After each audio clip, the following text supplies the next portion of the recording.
Starlight Casino's You Are on Screen, your look into the world of film and television, brought to you by the Starlight Casino in New Westminster. Welcome back to the show. Now, if you cast your mind back, you'll remember a little something called the Vancouver International Film Festival. And at the film festival, director David Slade, of course, is best known for his breakout hit Hard Candy, was in town. He hit the mainstream as the director of the third installment of the Twilight series. Of course, we're talking about Eclipse. And our producer, Lisa MacFarlane, got the chance to sit down with David at the Vancouver International Film Festival. So here they are. We've been tracking the situation in Seattle for a while. Unexplained disappearances, killings. Someone's creating an army. An army of vampires. Did Twilight Eclipse find you, or did you find it? They came up to me. I had met with Summit a couple of times on projects which didn't take off, which were films that we took to them, but they seemed to like me, so they invited me in to talk a little bit about New Moon, and that didn't work out, and then they invited me back for Eclipse, and I guess I said the right things, because within about a week and a half from the initial meeting, I was greenlit as the director. I think in Twilight Eclipse, you managed to give the Edward Cullen character some cojones. Was Robert Pattinson appreciative of that with the role? I don't know. Rob is an enigma. He's really charismatic. You know, on Twilight, didn't really get to hang out and be buddies with people because there was so much to do all the time. So, and it would kind of work quite nicely that they were fairly enigmatic.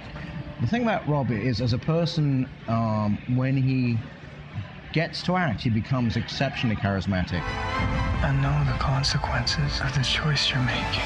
And I found that out already just through kind of meeting him a little bit and just seeing that how people respond to him in general.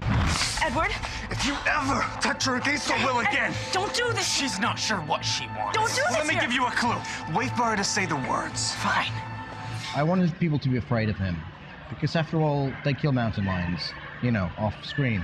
You know, and that's how they're meant to eat. They kill things. They kill living, big, not like little dogs or cats, like mountain lions. Remember with character who plays Esme, she goes, am I able to do this? Fight all these people? Like, you kill mountain lions! And she was like, oh yeah, I do, yeah, I can do that. You say you're most proud of your film Hard Counting, starring Ellen Page and Patrick Wilson. Why? I think because we made so much out of so little. And because that was my first film, and you know, you're always proud of your firstborn, you know, I guess. Teenage. Yes. Joke? No. It was exactly what I wanted to do, and it came out exactly as I wanted it. And by no mean feat, it wasn't like, oh, okay, I could just do anything I wanted at any time. We shot it in 18.5 days, which was no time at all. And there was a hell of a lot of fear based around the subject matter of the film and how dark it was as a film. So it wasn't an easy film to make, but we got through all of that. And as a first-time filmmaker, you know, it was hard. I didn't have as much experience. And even now, once I've done all of the press screenings, I generally don't watch films again. You know, there's 3 films now, and I haven't watched them again. So you're a music man, and you've worked as a music video director with such bands as STP and Stereophonics, Muse, but yet in Hard Candy, there's very minimal music. Why that choice? 50% of cinema is sound.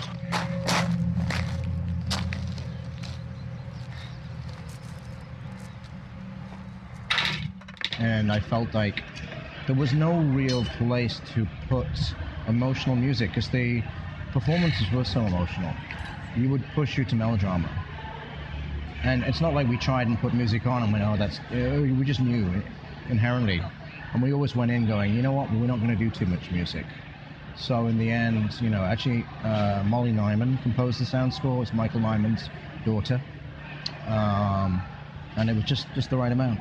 Yeah. Let me go. Patience. Let me go! Patience. Just checking out the side of the house, okay? Would you go back to doing a video if it was the right band and you... Yeah, I have. I did a video for The Killers last year. this temporary flesh and bone. What was it like working with those guys? Well, actually, it was a funny one. That was actually a thing I did for UNICEF first, and then they came on board later. It was actually a charity film raising awareness about human trafficking. The thing I find about music videos is, if you do them right, they're a portrait of a person at that moment in their life. You know, and if those people were to go on to become like the Beatles of the age, then, you know, it's a wonderful thing. You know, people look back at those and they, you know, they'll become immortal in some respects, you know. David, it was a pleasure to meet you. Thank you. And we look forward to welcoming you back to Vancouver on another project, hopefully. Thank you. Isabella Swan, I promise to love you every moment forever.